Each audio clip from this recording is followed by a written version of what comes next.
softball, we break it down from a diamond hustle to the talk in the town. Welcome to the post game show. Cowboy here, let's dive, let's flow. All things softball, we break it down from a diamond hustle to the talk in the town. Softball's the game.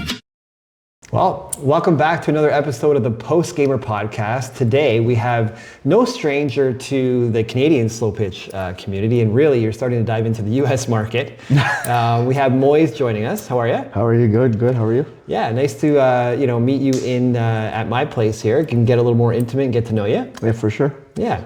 What got you into slow-pitch, man? So I came to Canada in 1996. So when I came here, I still had like the cricket itch in me to play. But when I came here, there wasn't much to do and whatnot. So I remember I watched a random MLB game. I think it was a Blue Jays game. And when I saw them play, I'm just like, oh, like this is similar to cricket. Let me try it out. I tried to get my parents involved to get me to play, but unfortunately didn't have the money. So I remember I would play outside. I found a random glove in the middle of nowhere. No one claimed it. I grabbed it and just threw the ball with somebody. And then fast forward, I would say in high school, during like gym recess time, we play like different sports all the time. So one time my gym teacher was like, hey, we're gonna play slow pitch. And I'm just like, what is it? And they're like, just wait and see. So I saw a guy come up, they're pitching to him underhand and they're hitting it. And I was like, oh, this is just like baseball, but totally different. And I fell in love with it right away. And so I just, played whatever. Then, as I grew older, I worked for a movie theater chain, Cineplex. And I found out as I was working that we had a Sunday little church league where it would be slow pitch. I didn't realize that it was actually 3-pitch because I didn't know any better. I'm just like, oh, I get to play softball. And so I did that. It was very competitive. One point, we had a tournament every summer where we would be at the CA or Powerade Center, and there'd be like 30, 40 teams from the movie theaters come down. Oh, yeah. And we play for a trophy, all this stuff. And and then I played Jam Sports, which used to be called MSSC, just played 3-pitch, and then finally, this one girl I played with, she was like, do you want to play slow pitch? And I'm like, what is that? They're like, oh, it's balls and strikes and whatever. And I'm like, I have no idea. So it was during the winter, so. It was like a dome ball? Yeah, so dome ball's pretty much where I got into it. Okay. So how long ago was that? Like, it's like 2012? No, 2015, 14, something like that. Like okay. It's been a while. So interesting actually to hear you say that your first experience with softball or slow pitch was in high school.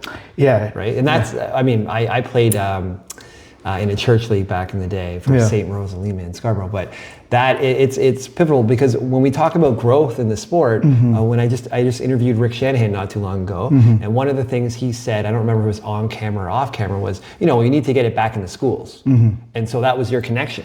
Yes. Right. Yeah. Yeah, and then church, of course. Yeah, and well, the church / the movie theater for me is right. it. But anyway, so to quickly finish, so I did dome ball, and then I really wanted to get better. And then someone told me about softball gym, and that's when I really like that's when the passion started, and I wanted to get better, all that stuff, and that's where, as time went on, I got to meet Christian Dowling, who rest in peace. She's not alive anymore. She's pretty much one of like my passions in terms of like she gave me the urge. She always believed in me. She saw my swing. She's just like, hey, work on this, work on that. And sometimes she'll message me randomly after her tournament. She's like, oh, I've been seeing your progress, keep it up. And it really spoke to me because I'm just like, why does this person care? Yeah. And she, rest in peace. She's a USSSA Hall of Famer. She's done all the accolades, whatever. But she always, when she would talk to me and teach me, she always believed in me. Sure. And so you felt that love and connection. Oh, for sure. Sense of community. No, for sure. And so, as time's gone on, I've been finding that not just me enjoying the game and whatever, but I've realized that I have a lot of fun playing this game. And I've noticed that fun is absent from slow pitch, at least in my opinion, because everyone takes it way too seriously. Everyone's trying to win rings and stuff, which is fine. I get it. You know, you want to be the best you can be, but I feel like we take it too seriously, and the fun is absent. And I've found that I find that my purpose in this game is just to bring back the fun in the game. Yeah. And that's what it's supposed to be, right? Okay. And you know, just to quickly say, like, I'm the type where I don't care if I ever win a championship. I don't care if I ever win a ring.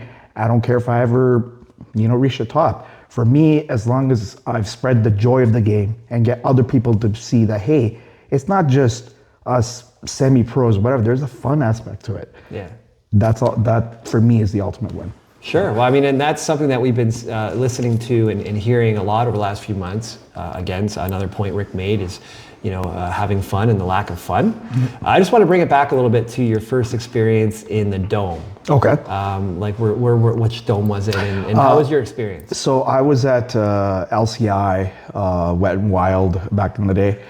I was in awe. I felt like I was in Christmas, you know, like I was like, oh my God, there's people that are playing. There's like 2 games going on at the same time. There's people that share the same passion as me, depending on the skill level. And I just felt like this was my community. So I was blown away with what it is. And to be honest, like, you know, it took a lot of adjustment, just mainly because like I'm way too passionate about it.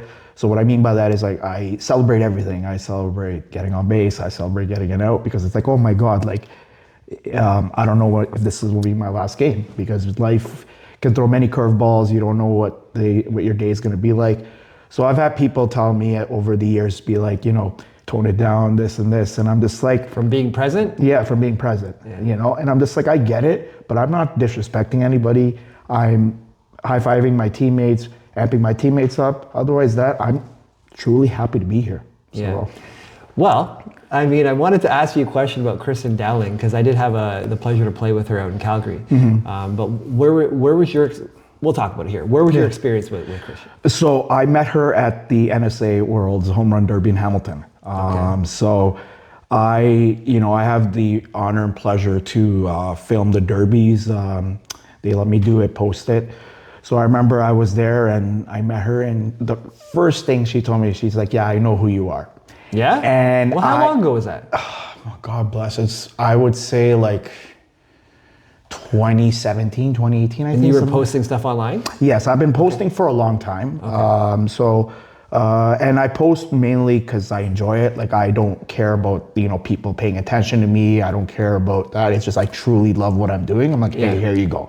And I've had people quickly over the years say like, hey, I love watching you swing. I love doing the, you know, I love what you do, yada, yada, yada. Anyway, back to what you're saying. Yeah, so I met her at the Home Run Derby, and she's like, yeah, I know who you are. And that just, I think my jaw dropped, and I'm like, really? Like, and she's like, yeah, I see your videos and this and this. And she literally, you know, no judgment on my skill level. She just told me, she's like, have fun, keep doing what you're doing. I love what you're about. Yeah. And I have some goals of mine that, one of my goals is I want to hit a shot over 300 feet, and I haven't been able to do that yet. She always told me, she's like, you'll get there. Yeah. Keep going, have fun. That's the most important thing. And her humbleness and just being there for a rec player like myself who is just enjoying the game, like, that's what impressed me about her. Well, I think it's pretty obvious in listening to you talk about her, that she was obviously one of the best ambassadors for the game. Mm-hmm. It's unfortunate, rest in peace. I have my own experiences with her, and friends of mine do. So she touched a lot of people. Here's an odd way to kind of lead into our next part of this interview. Actually, is you ever notice something that when you see someone with perfect posture, someone that's walking around and they just have a perfect posture, mm-hmm. they kind of look a bit out of sorts. It kind of looks odd because most people don't have perfect posture, mm-hmm. right? Mm-hmm. But you have this like very organic, authentic thing about you that is you are just living your day. You're like very present. This is something I struggle with, actually. I need to be more present. But you sharing your presence and your passion and your love and enjoyment for the game, I guess for people, it's like, oh, what is this? You know, most people struggle with this, right? So it's like, I guess it's a bit awkward for people. And you get a lot of negative comments and a lot of negative attention. And I see it, I follow it. And, you know, I always try to reinforce with positive things. But why do you think that is? Is it what I just said? Or is it, what do you think it is? So I think, my opinion is it's just our society. So I feel like our society teaches us that we can't make a mistake. Everything has to be perfect all the time. Even if it's, if it goes 0.1% the wrong way, it's a failure. And so for me, you know, life has really humbled me. You know, I lost my dad when I was 21. So at a young age, I really had to tackle life and, you know, help my family out and stuff like that.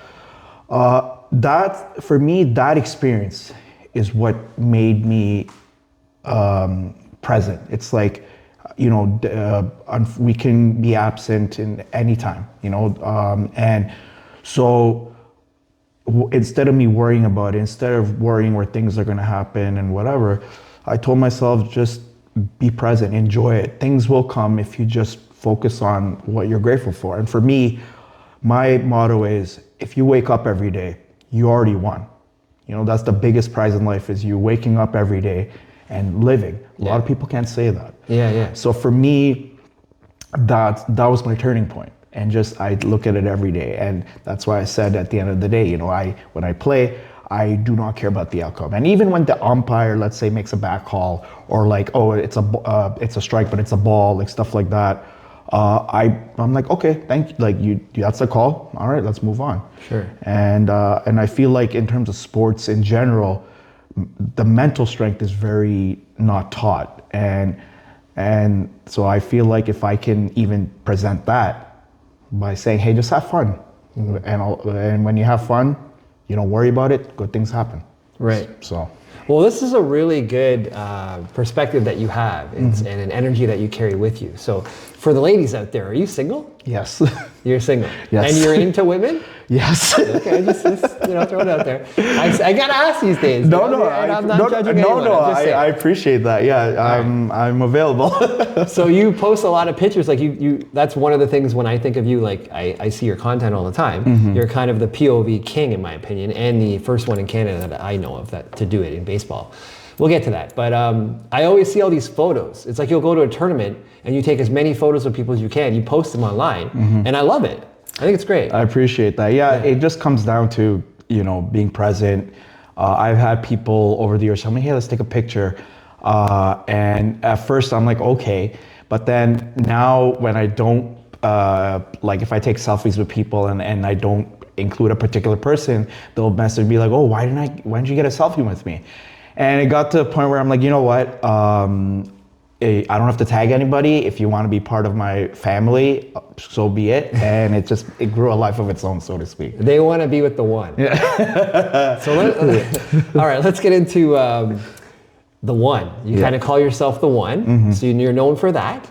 Is that your handle on TikTok? Yes, it is. All right, so his handle is the one. If you don't know who he is, go on TikTok and put in the one, and you'll see his content and hit the follow button. What about it's clobbering time? Like, honestly, dude, you're on your path to like a brand here, man. I'm telling you. So I'm assuming you want to know where that came from? I want to know. I think everybody wants to know where it came from. So it was right after my dad died, and you know, I was lost. I needed something to like carry me, keep me going. So I watch a lot of WWE, and CM Punk is actually one of my favorite wrestlers, along with Roman Reigns. You know, Ray's the tribal chief here. But yeah, so CM Punk, his like straight edge lifestyle really gravitated to me. So when he did one of his entrances and he just said, it's clobbering time. That was it. That was it. It just, and so before I made it into my own thing, I would say to myself, if I was having a bad day, I'll just be like, you know, hey, let's go. You woke up, let's have some fun. It's clobbering time. Yeah. And I noticed that every time I would say that, I would just get focused in the zone and just be present. Sure. And so and then now I just do it in everything now. So. Well, the way that the bat deals are out there these days, the exclusive bats, I mean, you got a nice brand. I could see it, it's clobbering time or something, right? Well, yeah, if you're following. So how would you rate your own skills? Like, we have in Canada, we have, rec, D, and all the way up. How would you describe your skill set? So in terms of like my mindset, in my mindset, I believe I'm an A player. But if I'm being present and thing, I would say I'm at best a C player, and like definitely D. But if I really like go all out, I would say I'm a C player. Okay. But I truly believe that the rank doesn't define me. All I care about is, hey, just give it your all. And if I can also, let's say I'm not doing well, but if I can lift my teammates up and be like, hey, you know what?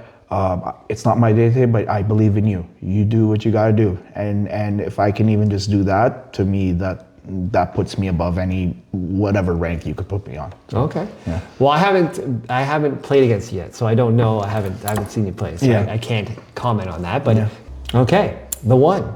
Listen, Moise, that's going to wrap it up for this episode of the Post Gamer Podcast. It was really good getting to know you a bit more. Thank you so much. Your entry into slo-pitch, some pretty important information there from my perspective, because I do think that we need to get slo-pitch back into high schools and get people an experience with it. But we still have another episode coming up with you, so we're looking forward to filming that, and we'll be right back.